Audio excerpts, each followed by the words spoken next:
दोस्तों, आज की कहानी उन लोगों के लिए है जो समझना चाहते हैं कि मौन में कितनी शक्ति होती है।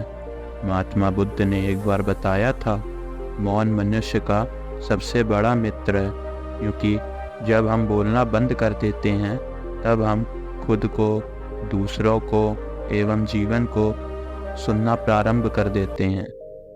दोस्तों, घटना की शुरुआत होती है एक छोटे से गांव से, जहां पर बुद्ध अपने शिष्यों के साथ रुके हुए थे। सुबह का समय था, पक्षियों की चहचहाट वातावरण में घुली हुई थी। बुद्ध फिर ध्यान से उठे और अपने एक प्रिय शिष्य आनंद से बोले, आनंद, आज मैं तुमको मौन का अर्थ सिखाना चाहता हूँ। आनंद बुद्ध से पूछता है, भगवान, क्या मौन का अर्थ केवल ना बोलना है? बुद्ध मुस्कुराते हुए बोले, नहीं, मौन का अर्थ है भीतर की नीरवता। जब मन शांत होता है तभी व्यक्ति भी सही दिशा में सोच सकता है, और जब सोच साफ होती है तो फिर कर्म भी उत्तम होते हैं। यही कारण है कि जितना तुम चुप रहोगे उतना तुम तरक्की करोगे। उसी समय दोस्तों, एक किसान का आगमन होता है, जिसका कि चेहरा एकदम गुस्से से लाल हुआ पड़ा था। वह बुद्ध के पास आया और बोला, हे भिक्षु, लोग कहते हैं कि तुम ज्ञानी हो, परंतु तुम तो केवल चुप रहते हो। क्या चुप रहने से किसी की भूख मिट सकती है? क्या इससे खेत में फसल उगती है? बुद्ध ने उसकी तरफ देखा मगर कहा कुछ भी नहीं। वे बस मुस्कुराए। दोस्तों, वह एक ऐसी मुस्कान थी जिसमें कि कोई प्रतिक्रिया नहीं थी। किसान चिल्लाता रहा, बोलता रहा, मगर बुद्ध एकदम मौन रहे। कुछ समय बीतने के बाद किसान थक गया और वहां से चला गया। आनंद ने पूछा, भगवान, आपने कुछ कहा क्यों नहीं? बुद्ध ने बोला, यदि कोई तुमको उपहार दे और तुम उसको स्वीकार ना करो तो वो किसके पास रहेगा? आनंद ने बोला, देने वाले के पास। बुद्ध बताते हैं, ठीक वैसे ही जब कोई तुम्हारे भीतर क्रोध एवं अपमान भेजे तो तुमको चाहिए कि तुम उसे स्वीकार ना करो, तो वह उसी के पास रहता है। बुद्ध मौन की शिक्षा देते हुए बताते हैं, मौन केवल बोलने का व्रत नहीं है, बल्कि ये तो आत्मा को सुनने की कला है। जब तुम बोलना बंद कर देते हो तब तुम देखना, महसूस करना एवं समझना सीखते हो।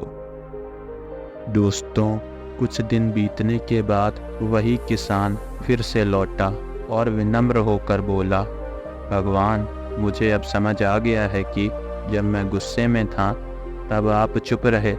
आपका मौन मेरे दर्द को तोड़ गया। बुद्ध मुस्कुराए।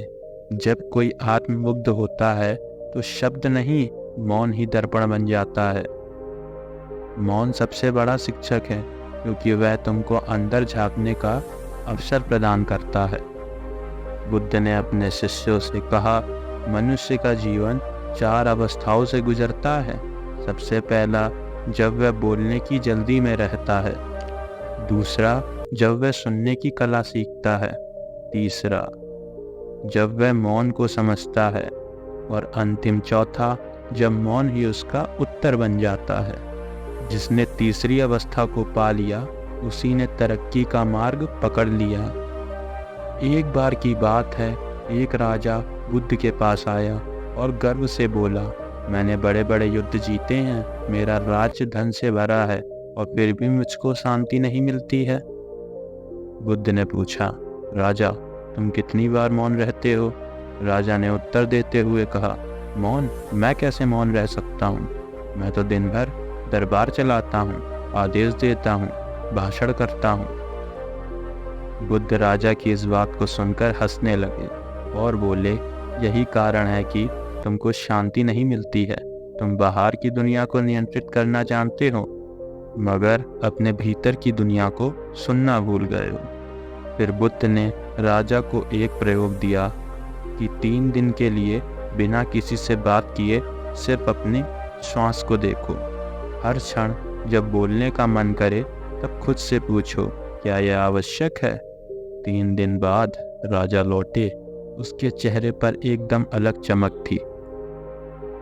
राजा बोला, भगवान, मैंने पाया कि जब मैं चुप रहा तो मेरे भीतर कितनी बातें थीं जिन्हें मैं खुद नहीं जानता था। मेरा गुस्सा, मेरी चिंता, मेरा अभिमान सब धीरे धीरे पिघल गए। बुद्ध मुस्कुराए, यही तरक्की है राजन, जब मन खुद को जीत लेता है। दोस्तों, बुद्ध की यह शिक्षा केवल ध्यान करने वालों के लिए नहीं थी, बल्कि हर उस व्यक्ति के लिए थी जो जीवन में आगे बढ़ना चाहता है। यदि तुम व्यवसायी हो तो ग्राहक की बात ध्यान से सुनो, शब्दों के बीच की भावना समझो। यदि तुम विद्यार्थी हो तो जवाब देने की जल्दी मत करो, पहले प्रश्न को समझो। यदि तुम माता पिता हो तो बच्चों के शब्दों से ज़्यादा उनके मौन को सुनो। मौन हर रिश्ते को गहराई देता है। एक दिन आनंद बुद्ध से पूछता है, भगवान, क्या सबको हमेशा मौन रहना चाहिए? बुद्ध ने बोला, नहीं आनंद, हमेशा नहीं, पर जब बोलने से पहले सोचो तो मौन खुद बताता है कि क्या कहना उचित है। यही विवेक की शुरुआत है। मौन तुम्हें रोकता नहीं, वह तुमको दिशा देता है, और यही दिशा तुमको जीवन की ऊंचाइयों तक पहुंचाती है। तो मित्रों, याद रखिए, शब्दों में शक्ति है पर मौन में गहराई है। जब तुम चुप रहना सीख लेते हो तो तुम्हारा मन तुम्हें वह मार्ग दिखाता है जहाँ सच्ची तरक्की छुपी होती है। अगर आपको यह प्रेरणादायक लगा हो तो कमेंट में लिखें नमो बुद्धा।